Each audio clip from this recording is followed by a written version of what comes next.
നബി തങ്ങൾ പറഞ്ഞു, നിങ്ങൾ ലഹരി ഉപയോഗിക്കരുത് എന്ന് പറഞ്ഞെടുത്ത് പറഞ്ഞു, വഅൻ കുല്ലി മുഫത്തിരിൻ. മുഫത്തിർ എന്ന് പറഞ്ഞാൽ എന്താ? മനുഷ്യന് മയക്കമുണ്ടാക്കുന്നത്. അത് കഫ് സിറപ്പ് കുടിച്ചാൽ ചിലപ്പോൾ അത് വരും. ചുമയുടെ അസുഖമില്ലാത്ത ഒരുത്തൻ കഫ് സിറപ്പ് കുറെ വാങ്ങി കുടിച്ചു, അത് മുഫത്തിറാണ്. ഡ്രഗിന് അഡിക്റ്റ് ആകുന്ന ആളുകൾ അത് വാങ്ങിച്ചു കുടിക്കാറുണ്ട്, ഒരു സമാധാനം കിട്ടാൻ വേണ്ടിയിട്ട് എന്നാ പറയാം. അത് ലഹരിയുടെ കൂടെ തന്നെയാണ് നബി തങ്ങൾ കാണുന്നത്. മുഫത്തിർ എന്താ? മുഫത്തിർ എന്ന് പറഞ്ഞാൽ മനുഷ്യനെ മടിയനാക്കി മാറ്റുന്നത്.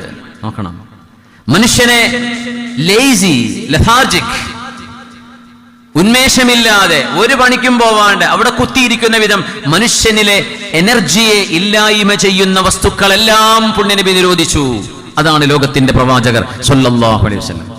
വാറ്റുചാരായത്തെ കുറിച്ച് മാത്രമല്ല ഇസ്ലാം ചർച്ച ചെയ്തത്. എന്തൊക്കെ മനുഷ്യനെ ഇനാക്റ്റീവ് ആക്കുന്നുണ്ടോ, മനഃപൂർവ്വം അത്തരം പാനീയങ്ങളോ ഭക്ഷണങ്ങളോ, അത് എന്ത് കോലത്തിലാവട്ടെ, അത് ഇഞ്ചക്ഷൻ ആവട്ടെ, അത് സിറപ്പുകളാവട്ടെ, ലിക്വിഡ് ആവട്ടെ, അത് പൗഡർ ആവട്ടെ, എന്ത് നിറമാവട്ടെ, അതൊന്നും വിഷയമല്ല. അതുകൊണ്ട് സത്യവിശ്വാസികളെ, നിങ്ങൾക്ക് അള്ളാഹു നൽകിയിട്ടുള്ള ഏറ്റവും വലിയ അനുഗ്രഹങ്ങളിൽ വലിയൊരു അനുഗ്രഹമാണ് നിങ്ങളുടെ ബുദ്ധി എന്ന് പറയുന്നത്. നിങ്ങൾ പേരുള്ളവർ ചെയ്യുന്നുണ്ടോ ഇല്ലേ എന്നല്ല, ഇസ്ലാമിന്റെ പ്രമാണം അതനുസരിച്ച് ജീവിക്കുന്ന ഒരു മുസ്ലിമിനും ഒരു ലഹരിയും ഉപയോഗിക്കാൻ പറ്റില്ല, പാടില്ല. അത് എന്തുകൊണ്ട്? മനുഷ്യനെ മനുഷ്യനാക്കുന്നത് ബുദ്ധിയാണ്. ആ ബുദ്ധിയെ മറച്ചു വെക്കുന്നതെല്ലാം ഹറാമാണ്. നിങ്ങൾ ഒരിക്കലും ചെയ്യരുതേ എന്ന് ലോകത്തിന്റെ ഗുരു നമ്മളോട് പറഞ്ഞതാണ്. സമഅൻ വതഅതൻ ലിറസൂലില്ലാഹ്, സമഅൻ വതഅതൻ ലില്ലാഹ്. അല്ലാഹുവിനെ പടച്ചവൻ പറഞ്ഞത് കേൾക്കുകയും അനുസരിക്കുകയും ചെയ്തു റബ്ബേ. അവിടെ അവസാനിച്ച ഒരു മുസ്ലിമിന്റെ